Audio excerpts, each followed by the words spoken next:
Hey guys, this is CallanLoF with a new episode of Mock Talks, and today I'm talking about the Dermis Turtle, but first I got a couple things to mention. One, I got a new mic, so that's really helpful to making these better. Two, I was not able to post this earlier, thanks to Hurricane Irma. Everyone who's still affected by that, hope you're okay. I got power back just earlier this morning, so very happy about that.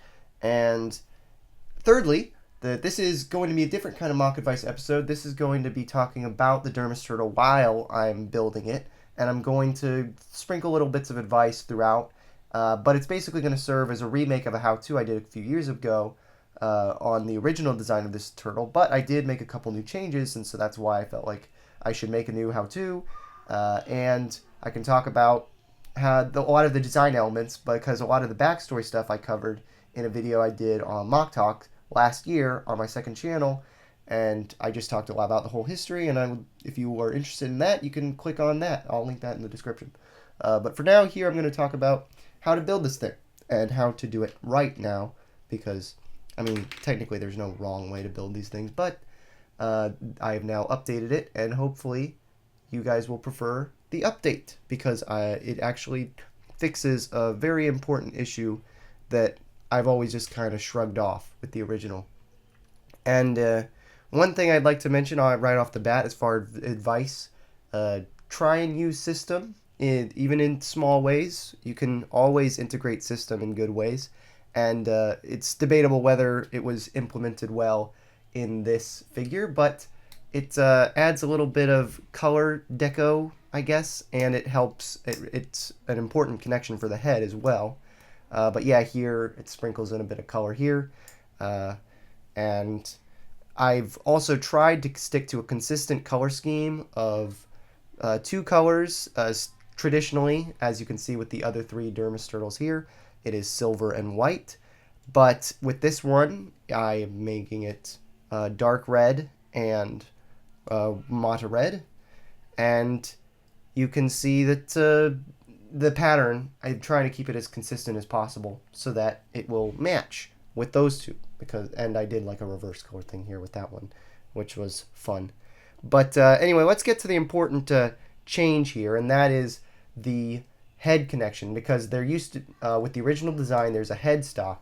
I can show it right here. There's a headstock that you stick it in, and that keeps the pressure here, so this doesn't flip around like that, and it's normal, fine figure. Problem is, it puts strain on the pieces like that, and it's not very healthy for your pieces. So I came up with a way to fix that, and it can be expensive if rubber bands are hard to come by, but if you just stick a rubber band around and you tighten it however you can, maybe do a double loop if you can. Let's see how simple that is. Then bam, it's gonna stay, and you don't have to use a headstock, and it won't break anything. It'll just put a little stress on the rubber band, and that's what they're supposed to do, unless it's a really weak rubber band and it breaks, and in that case I apologize. Another thing I would like to suggest as far as making figures like the Dermis Turtle is be very wary of what kind of parts you have available to you, and if you can do something cheaper, do it. Now this is a negative example in my case, because with the Dermis Turtle, his limbs consist of 4 hands just attached to ball joints, and for most people that is pretty expensive and not something you want to waste on a tiny little turtle rahi that's probably just going to be in the background. And so I would recommend being a bit more careful, unless you spend buy 200 or 300 ball joints on Bricklink like I did. But at the same time, I would recommend that because ball joints are incredibly handy, and it'll let you build this guy if you really, really want to. But yeah, again, parts expensive for ball joints. Try to avoid it when making your own designs, because they're very helpful pieces, and you've got to use them sparingly in order to be able to continue making things and make multiple mocks and have a whole army of cool creations that you made. Now, hopefully you can been able to keep up.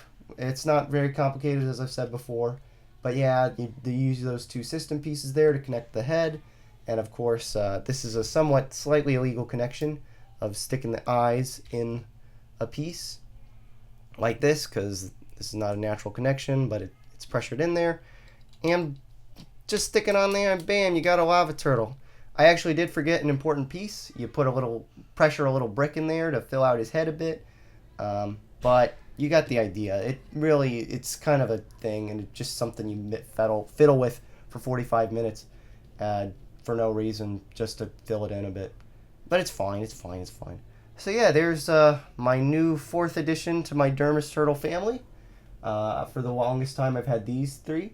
And now I'm going to talk about them a little bit because in story, I mentioned this in the other video, and I'm mentioning this here as well. In story, the Dermis Turtle was supposed to have tusks, and you can accomplish those in a couple different ways, or you can ignore them altogether like I do because I don't really care and I think they look cuter without.